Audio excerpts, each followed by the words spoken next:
Well, welcome to the Beyond Cinema studio, Mr. Ron Nyswaner. Firstly, just congratulations on everything, and having Freeheld here. It must be incredible. When I was in Berlin, this is probably a good segue, although it means that I'll be talking way too much.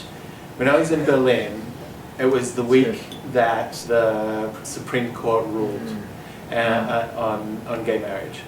And we went to the Holocaust Memorial in Berlin and walked through those concrete blocks. And then as we came out of that alleyway of concrete, ahead of us was the US Embassy.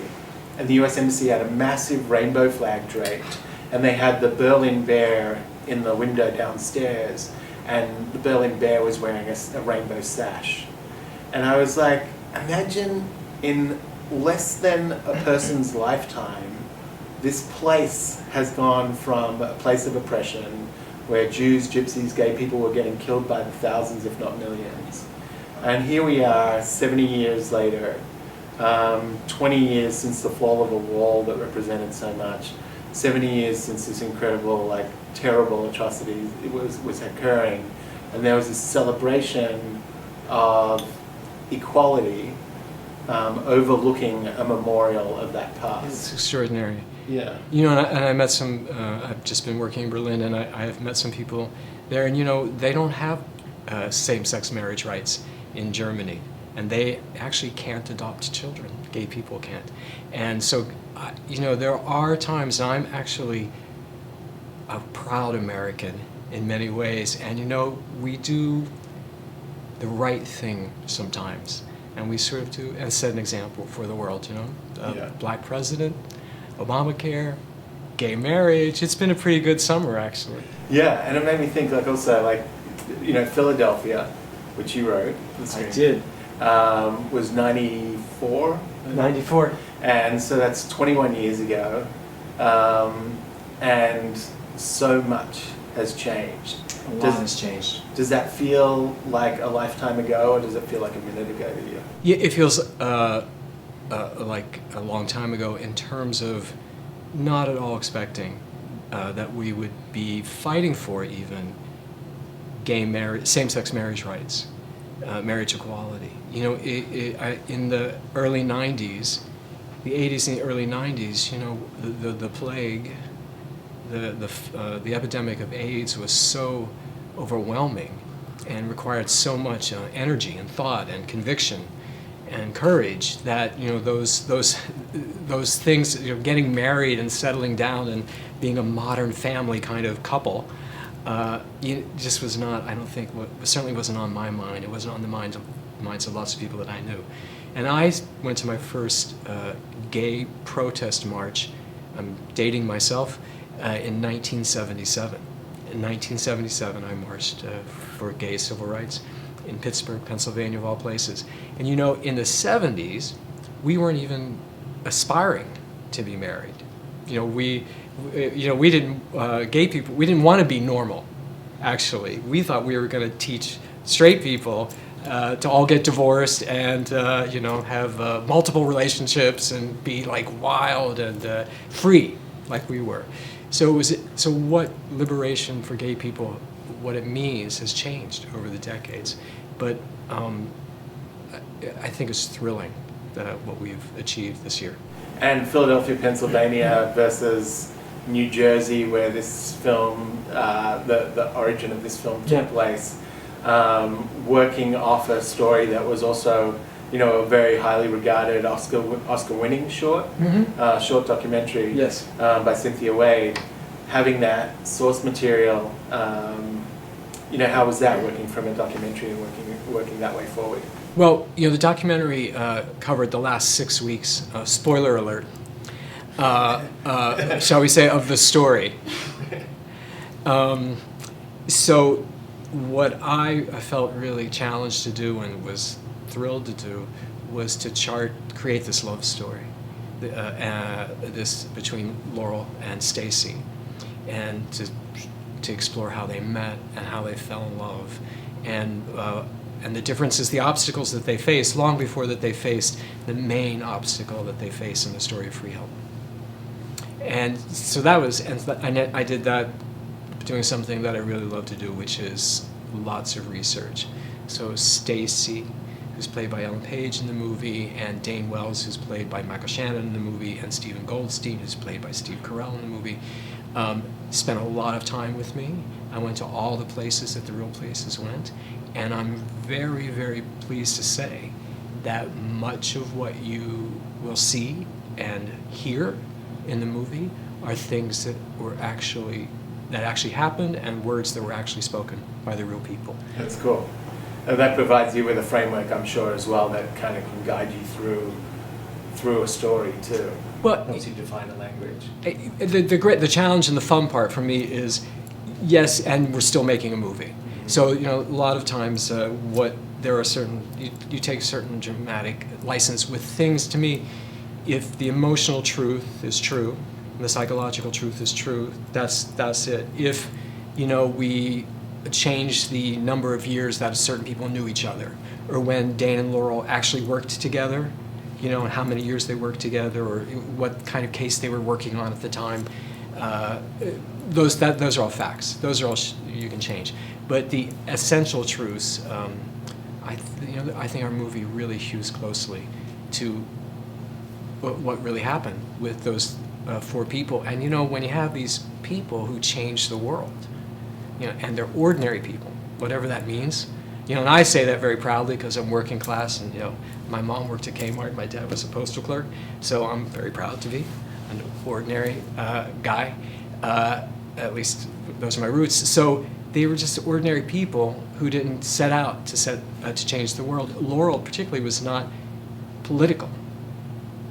She was not a gay political activist, and she actually refused to even take on that sort of aura. Yeah. She just wanted, in this particular personal battle that she and Stacy and Michael fought, she wanted the right thing. And that's I think was what drew me to the story. Did you know, so you must have known at a certain point that Ellen Page and Julianne Moore and Steve Carell and Michael Shannon were on board. It sounds like you knew that before you finished the screenplay. Well, a couple of things. So Ellen is a producer. So Ellen is among the group of producers who came to me and asked me, with Cynthia's documentary, and they asked me to adapt it for a film. So Ellen was there very, very early with some of our other great producers.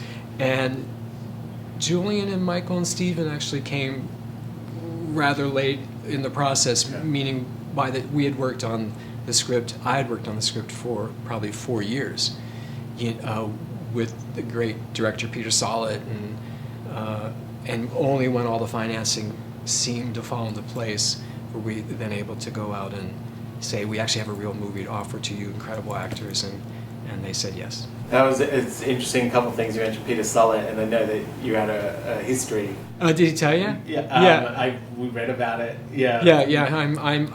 I was his mentor at Sundance on his first film, Raising Victor Vargas.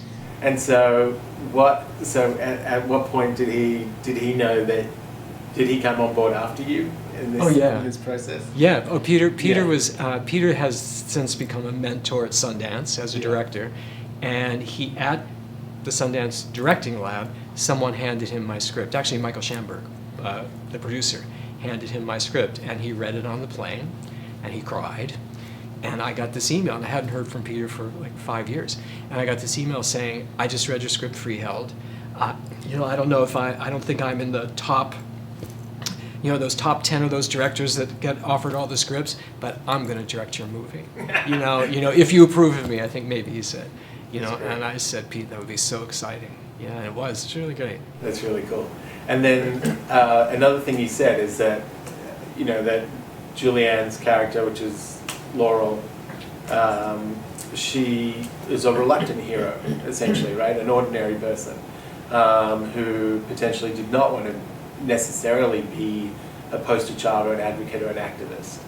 No, she actually accuses the Stephen Goldstein character, played by Steve Carell, at some point, saying, you're using me for your cause. And Stephen Goldstein, played by Steve Carell, does it perfectly, and to his credit said, you're right, I am. You're a dream come true for me and my cause, and I'm going to use you.